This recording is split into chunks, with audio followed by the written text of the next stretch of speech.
part of what makes this whole process take so long is because I'm in the middle of a production run, which means I'm doing 77 different knives all together. And so even if it's one step that seems fairly innocuous and not like it's going to take too long, I'm about to etch all of them with our logo.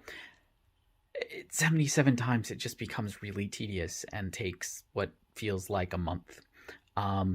But I have to work in large batches because I have a limited amount of time to work because I have to go back to my day job next week. So the etching process, I'm going to use this etcher, which you turn on various energy amounts, etching, marking. So there is a tiny little stencil that I'll put on the blade. I'll put this electrolyte soaked solution onto that spot on the blade. There is the other part of the electrode, so it completes the circuit. It's a direct current circuit, and then I will etch. So it takes about 30 seconds, 20 to 30 seconds or so. And what's happening is the direction of the current is such that it is removing metal from the blade, and that metal gets converted into ions, and those go into the electrolyte solution and dirty up that pad that's on there. And if all goes well, we get a nice mark.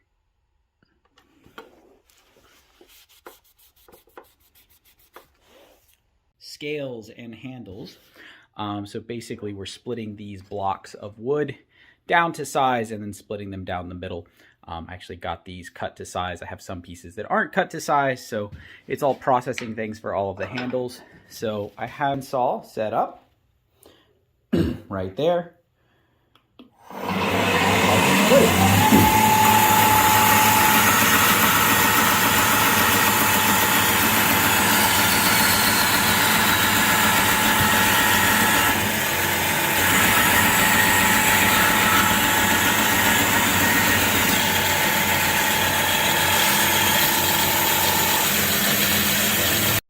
The next phase is to take these two slabs and to sand those surfaces smooth. And so I could do this on the table saw to start with so that things start out a little bit smoother, but I really don't like the kickback on the table saw with really little pieces of wood. It's terrifying and you feel like you're gonna chop all your fingers off. And so the bandsaw works pretty well.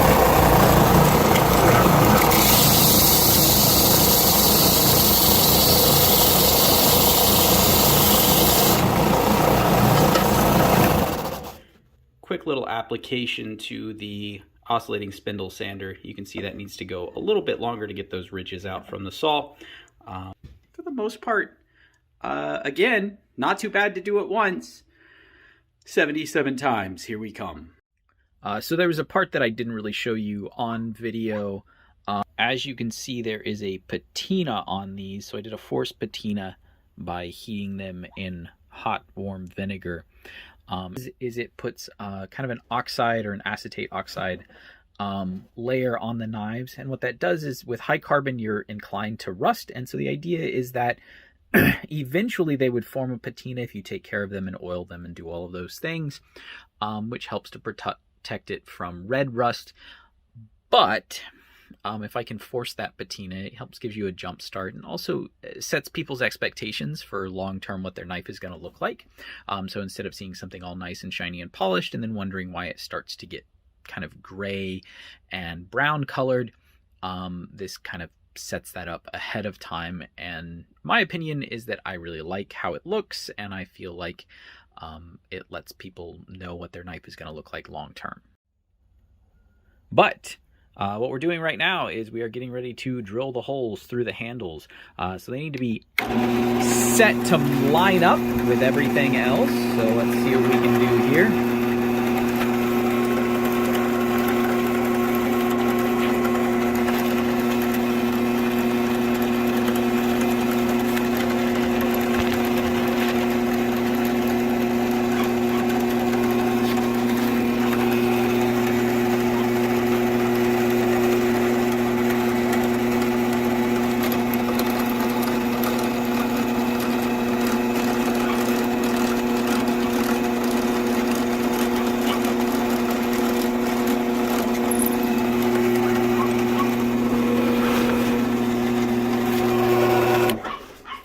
So we're going to do this with each of the 3 times, and we're going to put a pin in that to hold it in place. That's what's next.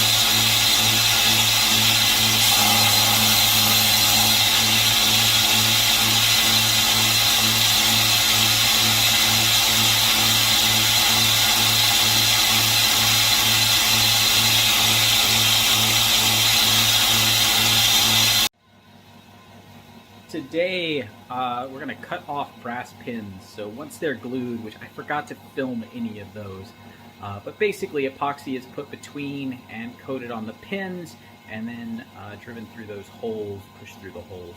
And then everything's clamped up real tight and left to cure overnight. The next step is to cut those pins down. You can either sand them all the way down, but what I've found works really well is to actually cut them on the bandsaw that can cut some sort of non-ferrous metal. And it helps save you a little bit of heat, a little bit of overheating that can happen in the wood that burns out the wood or causes problems with the epoxy. So here we go.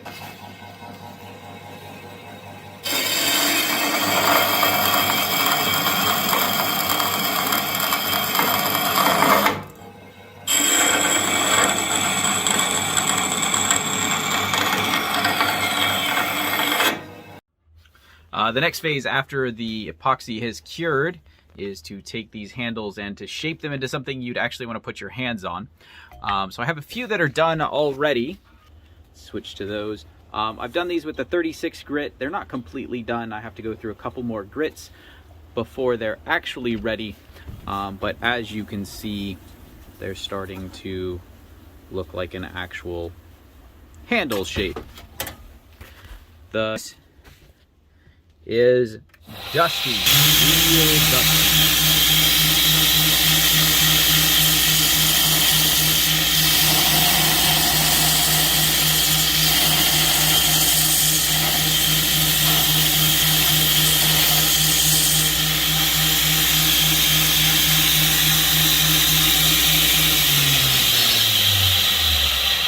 So what I tend to do is flatten both surfaces so that I have something to index to and then grind from there.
So now that the 36 grit is done, it's time to start smoothing out some of these facets and evening things up and starting to make it feel more comfortable, but also polishing up the wood.